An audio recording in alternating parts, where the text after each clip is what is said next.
खबरों में अब रुक करते हैं बिहार का, जहां एक जली हुई चप्पल से एक औरत की पहचान हुई है।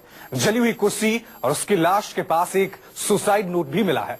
बिहार के मुजफ्फरपुर में सनसनीखेज मामले से पुलिस के होश उड़ गए हैं। शक है कि उसे मारा गया है। आखिर इसके पीछे वजह क्या हो सकती है, पुलिस इस खोजबीन में जुटी है। इस बीच इंजीनियर हत्या के मामले में पुलिस ने मकान मालिक को गिरफ्तार कर उसे पूछताछ कर रही है।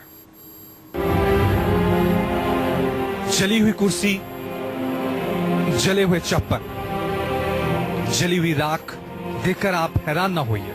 आप सोच रहे होंगे आखिर हम ये राख क्यों दिखा रहे हैं, लेकिन जब आप इन तस्वीरों की असलियत से रूबरू होंगे तो आपके रोंगटे खड़े हो जाएंगे, आपका कलेजा कांप जाएगा।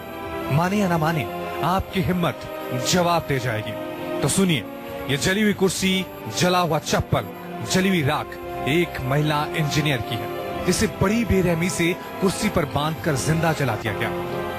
आते थे, ऑफिस में आते थे। कौन लोग आते थे?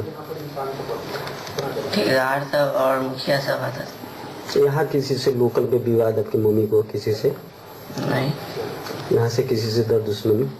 नहीं। कुछ बताती थी क्या कि वहाँ काम करते थे, वहाँ कोई विवाद? नहीं। सुबह आए हैं तो अंदर से रूम बंद थी। क्या देखे आए तो? देखे हैं कि वो भीतर जला हुआ था। हम पुलिस को फोन लगाकर बुला लिए। दिल को दहला देने वाली ये वारदात सुशासन का दावा करने वाले बिहार के मुख्यमंत्री नीतीश कुमार के सूबे के मुजफ्फरपुर जिले की है, जहां इस मकान में महिला इंजीनियर सरिता देवी को कुर्सी से बांधकर जिंदा जला दिया गया। सरिता देवी की मां ने चप्पल देखकर सरिता देवी की शिनाख्त की। नहीं जल चुकी थी बॉडी की, वो गेस करना मुश्किल था कि डेड बॉडी मेल है या फीमेल है, इसलिए एफएसएल टीम और आज पोस्टमार्टम भी हुआ है।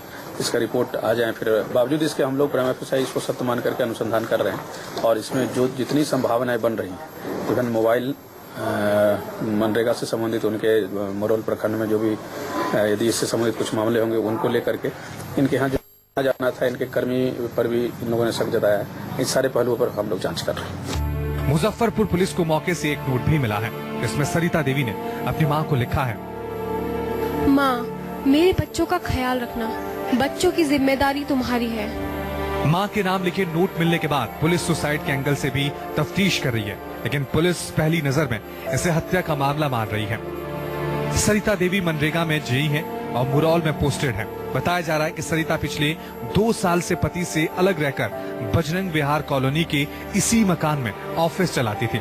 सरिता इस मकान में आई थी, लेकिन जब सुबह दफ्तर खुला तो सरिता राख बन चुकी थी। पुलिस सरिता देवी की हत्या की जांच की पड़ताल 4 बिंदुओं पर कर रही है।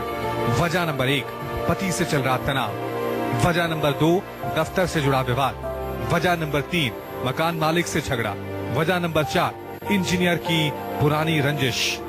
इंजीनियर सरिता देवी हत्याकांड की गुत्थी फॉरेंसिक रिपोर्ट और पोस्टमार्टम रिपोर्ट के बाद सामने आ जाएगी, लेकिन सवाल यही है, आखिर कैसे बीच शहर में एक महिला को जिंदा जला दिया गया और किसी को कानों कान खबर तक नहीं लगी। मुजफ्फरपुर से मुकुल कुमार, पटना से अमिताभ ओझा, न्यूज़ 24।